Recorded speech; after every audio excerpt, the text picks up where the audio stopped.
Agenda बताइए। ये रोहतक लोकसभा की जो रैली होनी है 25 जून को शाम को 3 बजे अनाज मंडी में, उस रैली की तैयारी के लिए वर्कर्स की मीटिंग बुलाई थी। सबको जिम्मेवारियां सौंपी गई हैं और बड़ी तगड़ी रैली जो है अनाज मंडी में ये संपन्न होगी। 25 तारीख को हमारी 3 रैलियां हैं। एक रैली है फरीदाबाद लोकसभा की, फरीदाबाद में होगी।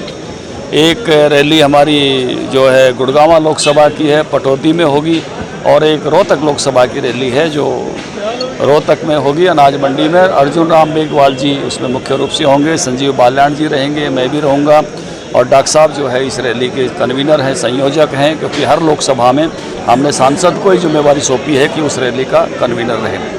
अजय बंसल जी को, राजकुमार शर्मा जी को उसके इंतजामात की ड्यूटी लगाई है।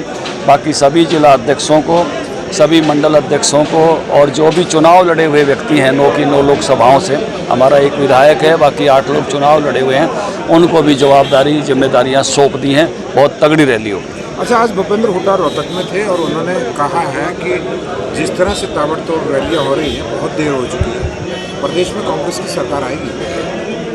देखिए, उनको सपने देखने से कौन रोक सकता है। ये सपने तो उन्होंने 2019 में भी देखे थे और 2014 में भी था। सरकार तो भारतीय जनता पार्टी की केंद्र में भी बनेगी, 10 की 10 सीटें लोकसभा जीतेंगे और राज्य में भी तीसरी बार भारतीय जनता पार्टी की सरकार बनेगी। लेकिन उन्होंने अपने विकास के अपने दौरान जो विकास किया वो 2.5 रुपये के चेक सबको पता है। पूरा हरियाणा उनके विकास के कारनामों को जानता है। 8 साल तक जो स्वामीनाथन रिपोर्ट को पैरों नीचे दबाए बैठे रहे सबको पता है। हुड्डा कमेटी की अपनी रिपोर्ट इम्प्लीमेंट नहीं करा पाए थे, सबको पता है।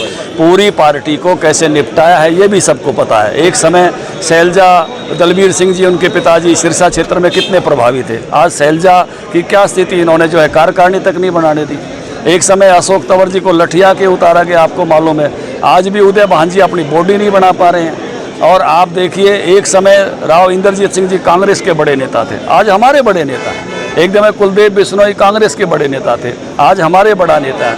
और सुरजेवाला जी कभी जींद और कैथल में प्रभावी होते थे, उनको जाके उनका जो कांटा काटा रामबिलास जी के शब्दों में मैं कहूँ तो जाके जयपुर से राज्यसभा में जाना पड़ा। पूरी कांग्रेस का सफाया जिस प्रकार से इन्होंने किया है वो सबके सामने है। कांग्रेस का जन आधार हरियाणा भर में जिस प्रकार से घटा है वो सबकी जानकारी में है। आज भारतीय जनता पार्टी मोदी जी के नेतृत्व में सब लोग विश्वास करते हैं। भूपेंद्र सिंह हुड्डा ने कहा कि अमित शाह मेरे दोस्त है, उन्होंने ऐसी जो बातें की हैं मन से, बोले वो मेरे मित्र है और उन्हें हरियाणा के बारे में पता नहीं क्या विकास हुआ, उनको जो लिख के दिया है वो पढ़ा उन्होंने। देखिए, किसी की ऐसे ख़याम ख्याली का तो मैं कोई जवाब नहीं दे सकता। मुझे लगता है कि अमित शाह जी इस देश के सबसे स्मार्ट गृह मंत्री हैं। मैंने पहले भी जो है अनेक नेताओं के साथ लंबे समय से काम करने का मौका मिला है।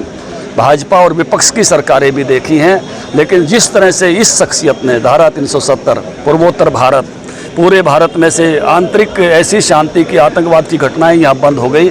बहुत ही स्मार्ट गृह मंत्री है, जिनके एक एक आंकड़े, एक एक शब्द का पता होता है। इसलिए जो काम लोगों को भी पता है यहाँ क्या काम हुए हैं। कांग्रेस के झूठ बोलने से लोग, ये नसबंदी किसने कराई थी जी? 25 जून आने वाला है, लोग डोली कूद कूद के भाग के जाया करते थे, सबको पता है ना।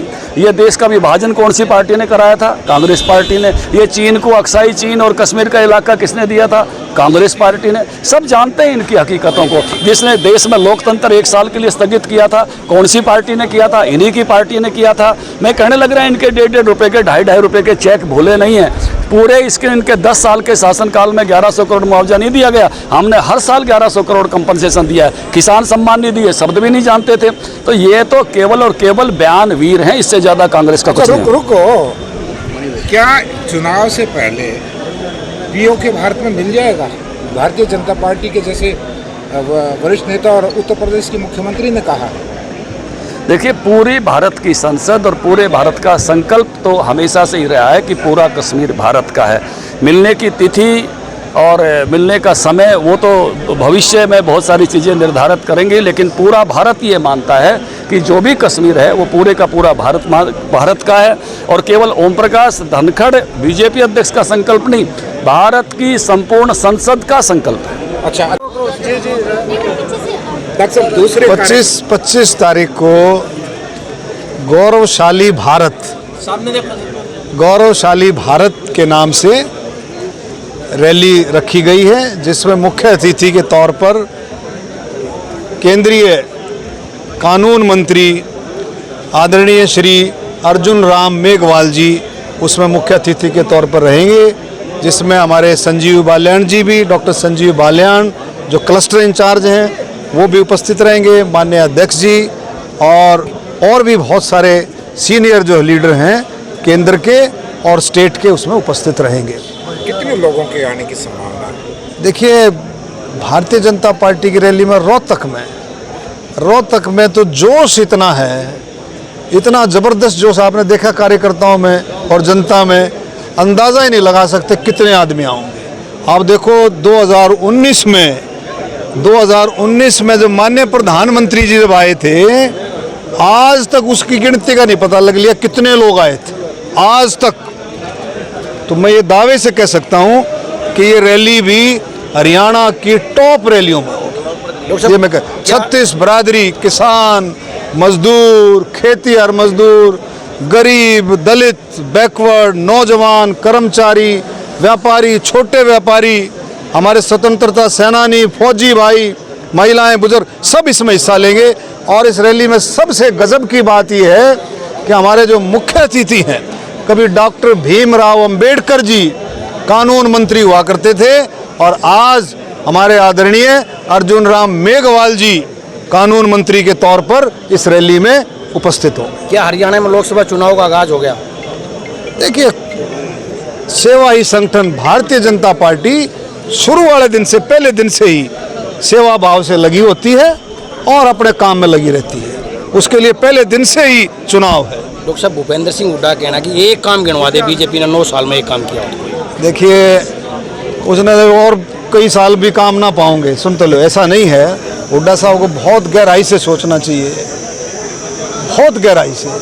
क्या भादरगढ़ से आसोदा मेट्रो का सिस्टम बन गया और आसोदा से सांपला बहुत जल्दी। आप देखिए RRTS सेकंड फेज में RRTS, आप देखिए ढासा से बादली मेट्रो, आप देखिए झज्जर से फर्कनगर, झज्जर से दिल्ली के लिए हमने कनेक्टिविटी देनी थी, 1225 करोड़ रुपए हरियाणा सरकार ने सैंक्शन मंजूर कर दिए हैं झज्जर से फर्कनगर लाइन के लिए। तो बहुत सारी, मैं अगर गिनवाने लगूं, अब हमारी एक बुकलेट निकली है, सेवा, सुशासन और गरीब कल्याण।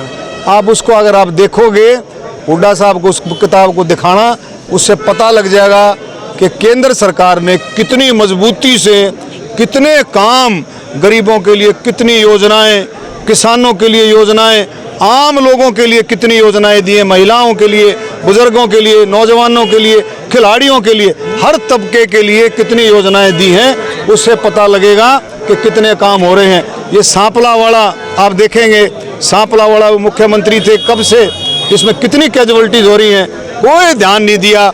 आज सांपले के लिए केंद्र सरकार ने, माननीय मुख्यमंत्री हमारे नितिन गडकरी जी ने, माननीय प्रधानमंत्री जी के नेतृत्व में वो मंजूर हुआ है। सांपले के लिए जो है फ्लाईओवर, जो कनेक्टिंग फ्लाईओवर मंजूर हुआ है। तो कितनी सारी बातें हैं। अच्छा, काफ़ी दिनों बाद मनीष ग्रोवर और आप दोनों एक मंच पर आए, क्या गिले शिकवे दूर हो गए सारे? देखिए, राजनीति में, समाज सेवा में आपसी बातचीत चलती रहती है, कोई ऐसी बात नहीं है। आपसी कई बार विचारों का मतभेद हो जाता है और कई बार, लेकिन वो राजनीतिक तौर पर और पार्टी के तौर पर कोई ऐसी बातें नहीं होती।